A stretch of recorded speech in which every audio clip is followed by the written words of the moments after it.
दोस्तों, आपका हार्दिक स्वागत है इनवेन के विशेष प्रोग्राम बातचीत में। हमें बहुत ही खुशी है कि आप हमारे विशेष प्रोग्राम बातचीत को काफी पसंद कर रहे हैं, जिसका अंदाजा हमें आपके कमेंट्स से होता है। आज हम फिर से मौजूद हैं डॉक्टर सलीम खान जी के पास में कुछ अन्य मुद्दों पर बातचीत करने के लिए। डॉक्टर साहब, आपका बहुत बहुत स्वागत है हमारे प्रोग्राम में। डॉक्टर साहब, अभी हम देख रहे हैं कि ये सुप्रीम कोर्ट का जो जजमेंट आया है वसीम रिजवी की PIL के खिलाफ, कि कोर्ट ने बहुत ही सख्त लताड़ा है वसीम रिजवी को और उन पर 50,000 का जुर्माना भी लगाया है और अल्फाज कुछ ऐसे हैं कि ये PIL बिल्कुल निकम्मी है, वेस्ट ऑफ टाइम है। किस तरह देखते हैं आप इस कोर्ट के डिसीजन को?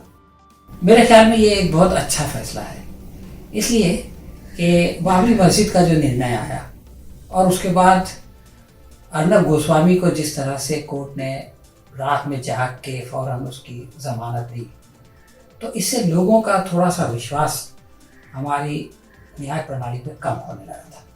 लेकिन इस फैसले को जिस तरह से सुना गया, आपने उसकी डिटेल देखी होगी या नहीं मुझको नहीं पता।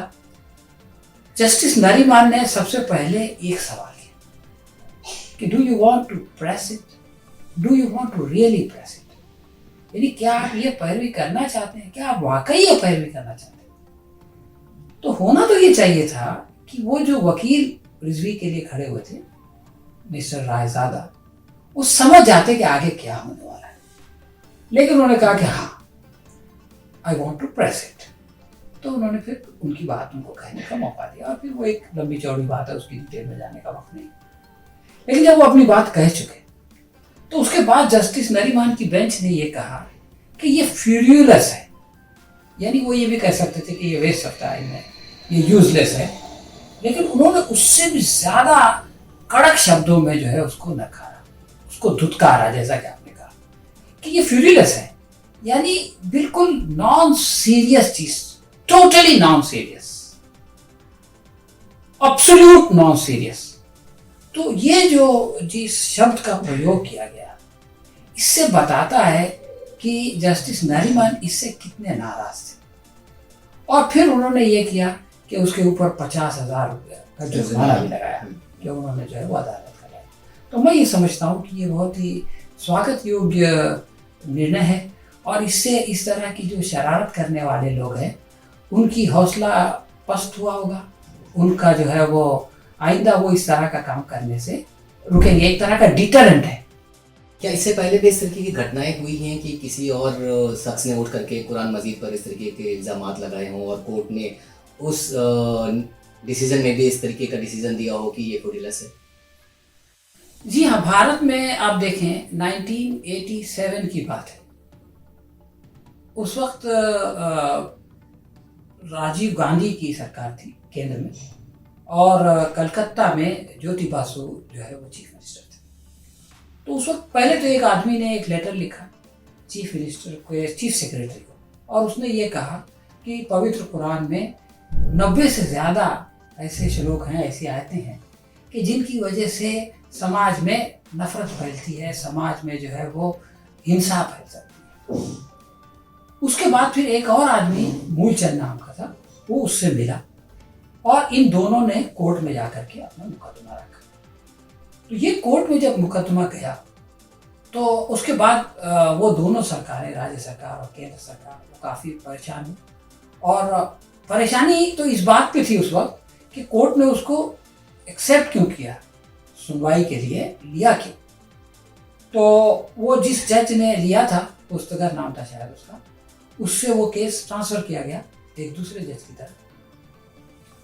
और उस जज ने जो फैसला सुनाया, अगर ये वसीम रिजवी या उसके वकील उस फैसले को पढ़ लेते तो वो ये मुकदमा करते।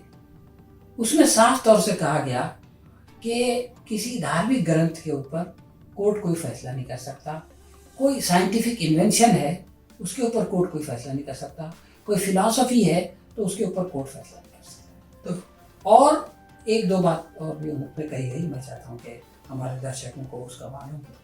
उसमें ये कहा गया कि ये जो पवित्र कुरान है, ये पूरी दुनिया के जो सभ्य समाज है उसके अंदर ये छपता है, इसको पढ़ते हैं लोग और इसको प्रोपेगेट करते हैं, इसका प्रचार प्रसार करते हैं और इसके मुताबिक ज़िंदगी गुजारते हैं। और हम ये देखते हैं कि दुनिया में इसकी वजह से कोई हिंसा की घटना नहीं होती। और ये किताब जो है किसी और धर्म के मानने वालों को या किसी और धर्म के विरुद्ध नहीं है। तो ये बात, और एक तीसरी बात उसमें ये कही गई थी कि कुरान के खिलाफ इस तरह का आरोप लगाना, ये जो हमारे संविधान में जो लोगों को धर्म अपनाने की, धर्म के मुताबिक चलने की जो स्वतंत्रता है, ये उसके ऊपर आक्षेप है, ये उसमें रुकावट पैदा करता है। इसलिए ये चीज़ को हम इस मुकदमे को रद्द करते हैं। तो उसमें बहुत डिटेल में, इस बार तो नरीमन साहब ने कोई डिटेल में नहीं गए, खाली फ्यूरीलेस कह के उसको निकाल दिया। लेकिन जो कलकत्ता हाईकोर्ट का, और उसमें एक खास बात ये थी कि उस वक्त उस केस के खिलाफ स्टेट गवर्नमेंट और सेंट्रल गवर्नमेंट के वकील ने पैरवी की थी। वो खड़े हुए थे कि ये गलत हो रहा है, कॉन्स्टिट्यूशन के खिलाफ हो रहा है। तो ये घटना 1987 की है। और उसके बाद फिर ये 2021 में दोबारा ये हुआ और इस तरह का निर्णय आया। तो डॉक्टर साहब, सवाल ये उठता है कि जब हमारे पास इस तरीके का जजमेंट ऑलरेडी मौजूद था, तो ये वसीम रिजवी एंड जो टीम है, क्या उसको नहीं पता था कि इस तरीके का जजमेंट आ चुका है? उन्होंने देश के माहौल को ख़राब किया, वेस्ट किया टाइम कोर्ट का और आवाम का। आप इसको किस तरह देखते हैं? क्या वाकई में ये Wasim Rizvi and team serious थी? देखिए, ये जो आपका सवाल है, इसको मैं अगर 3 शब्दों में कहूँ तो ये होगा कि वसीम रिजवी ने ये क्यों किया। तो इसके लिए आपको ये जानना पड़ेगा कि वसीम रिजवी है कौन। आजकल हर आदमी ये बात कह रहा है कि वसीम रिजवी जो है वो एक संघ का प्यादा है, वो इस्लाम का दुश्मन है, वो मुसलमानों का दुश्मन है, और जिस तरह से संघ इस्लाम और मुसलमानों के खिलाफ है, इसी तरह से वो भी इस्लाम और मुसलमानों के खिलाफ है। ये बात कहने वाले लोग वसीम रिजवी के इतिहास को नहीं जानते। देखिए, वसीम रिजवी एक ज़माने में जब समाजवादी पार्टी की सरकार थी, तो उस वक्त वो समाजवादी पार्टी से बहुत करीब थे, और उसको वक्फ बोर्ड, शिया वक्फ बोर्ड का चेयरमैन समाजवादी पार्टी ने बनाया। और 1990 से लेकर के वो जो है वो उसका प्रेसिडेंट बना रहा। 2012 में उसके खिलाफ भ्रष्टाचार के आरोप लगे, यानी उसने वक्फ की ज़मीन को कुछ लोगों को बेच दिया और उससे फायदा उठाया। जब ये आरोप लगे तो समाजवादी पार्टी ने उसको निकाला, यानी समाजवादी पार्टी ने अपनी पार्टी से उसको निकाला, लेकिन उसका जो पद है वो उस पर बना रहा। अब उसकी तकदीर ऐसी थी कि 2014 में सरकार बदल गई, केंद्र सरकार, और उसके बाद 2017 में राज्य सरकार भी बदल गई। तो अब उसने भी देखा कि ये जो मेरे ऊपर भ्रष्टाचार के आरोप है, इसके लिए मुझको आज नहीं तो कल जेल जाना पड़ेगा। तो एक राजनीतिक शरण लेनी तो चाहिए। अब पहले तो समाजवादी पार्टी का राजनीतिक शरण था, अब वो शरण तो खत्म हो गई और उसकी सरकार भी खत्म हो गई। तो उसने अपना चोला बदल दिया और उसने भगवा चोला हो गया। और फिर उसने पहला काम तो ये किया कि मदरसों के खिलाफ उसने बोला, जहर उगला और उसमें आतंकवादी के मजार में आतंकवादी होते, ये होते, वो होते।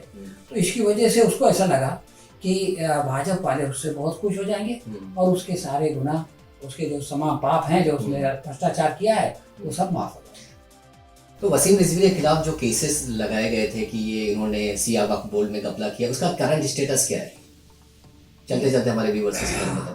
उसका करंट स्टेटस ये, तो उसके बारे में अभी कोई सुनवाई नहीं हो रही। कम से कम उसको सरकार ने ये किया कि उसकी प्रोसीडिंग को रोक दिया। कोर्ट में हम जानते हैं कि हमारे यहाँ जो है वो कुछ फैसले सैकड़ों साल लग जाते हैं और नहीं होते। तो आप ये समझ लें कि इसी तरह का ये मामला है कि उसको सरकार ने एक तरह से टाल दिया है।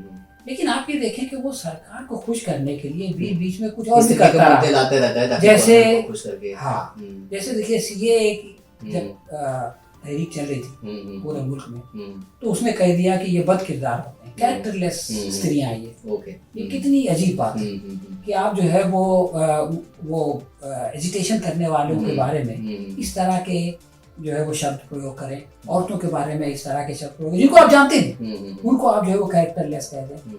तो लेकिन ये सब वो कर रहा था सरकार को खुश करने के लिए। इसके बाद आप देखिए कि जब राम मंदिर का फैसला आया कोर्ट का, तो बहुत सारे जो लोग थे जुडिशियल फ्रेटर्निटी के, उन्होंने उसको क्रिटिसाइज किया। उन्होंने कहा कि इस फैसले में जो बातें एक्सेप्ट की गई कि बाबरी मस्जिद को नहीं तोड़ा गया, बाबरी मस्जिद कोई मंदिर तोड़ के नहीं बनाई गई, या ये है कि इसके नीचे जो है वो जो मंदिर का वो मिला है वो बहुत पुराना है, या ये है कि 1992 में बाबरी मस्जिद को गिराना एक बहुत बड़ा क्राइम था, उसके अंदर मूर्तियां रखना भी गलत था। इसके बाद फैसला अलग आ गया कि वो जमीन दे दो। तो इसको बहुत सारे जो तज्ञ है, बहुत सारे जो एक्सपर्ट्स हैं, उन्होंने उसको क्रिटिसाइज किया, लेकिन वसीम रिजवी ने उसको बड़ा तारीफ किया और उसने कहा कि नए मंदिर के लिए मैं 51,000 रुपया दूंगा। तो ये जो उसका इतिहास है ये बताता है कि वो एक राजनीतिक कारणों से मुसलमानों के खिलाफ और बीजेपी को खुश करने के लिए इस तरह की बातें, जिसका फायदा उसको आपराधिक केसेस जो उस पे चल रहा है उस पे मिल सके, उससे बचने के लिए मिल सके। लेकिन अब तो ये उसने ये उससे भी बड़ा काम कर दिया कि कुरान मजीद के ऊपर में आक्षेप कर दिया। उसको ये लगा कि इसकी वजह से और ज्यादा फायदा होगा, लेकिन ये बाजी उसकी उल्टी पड़ गई है। आपने जिस तरीके के उसकी हिस्ट्री बताई उससे तो पता चलता है कि वो अपने केसेस को डाइवर्ट करना चाहता है और अपने आप को बचाना चाहता है। इसके अलावा और क्या चाह सकता है वो, क्या लगता है आपको? देखिए, इसमें जो वसीम रिजवी का जो गेम प्लान था उसको आप समझें, उसने दो काम किया। अगर आप उसके केस को पढ़ें तो वो ये कहता है कि ये चीजें जो कुरान मजीद में है 26 आयतें, ये एक्चुअली ईश्वर की तरफ से अवतरित नहीं है, ये रिवील नहीं है। अच्छा, वो ये बात कहता है, ये ऐड की गई है। हाँ, अब सवाल ये है कि अगर ये ईश्वर की तरफ से अवतरित नहीं है, एक भी सवाल हो सकता है कि उसको कैसे मालूम पड़ा, लेकिन अगर चलो मान ले उसकी बात, तो सवाल ये पैदा होता है कि आखिर इसको क्यों, किसने डाला? तो उसका भी जवाब उसने दिया है। वो ये कहता है कि प्रेषित मोहम्मद सल्लल्लाहु अलैहि वसल्लम के बाद जो पहले 3 खलीफा आए थे, हजरत अबू बकर रज़ियल्लाहु ताला, हजरत उमर रज़ियल्लाहु ताला और हजरत उस्मान रज़ियल्लाहु ताला, इन तीनों ने एक्सपांशन के लिए, अपनी सरकार को फैलाने के लिए ये आयतें कुरान मजीद में डाल दी। अच्छा, और वो चौथे खलीफा के बारे में ये बात नहीं कहता, हजरत अली रज़ियल्लाहु ताला के बारे में। तो ये जो उसने डिफरेंशिएट किया कि ये 3 लोगों ने डाला और चौथे को छोड़ दिया, इससे ये पता चलता है कि उसका उद्देश्य ये था कि ये जो पहले 3 खलीफा है, चूंकि वो उसकी मुखालिफत कर रहा है तो इसलिए शिया समुदाय उसके साथ आ जाए। लेकिन गेम प्लान उसका यहाँ पे उल्टा हुआ और शिया हजरात ने खुद उसको क्रिटिसाइज किया। तो अब वो ये चाहता था कि शिया सुन्नी के बीच में झगड़े लगे। शिया लोग ये कहें कि वसीम रिजवी बहुत अच्छा काम कर रहा है और सुन्नी लोग ये कहें कि ये बहुत बुरा काम कर रहा है, और ये लोग आपस में लड़ पड़े।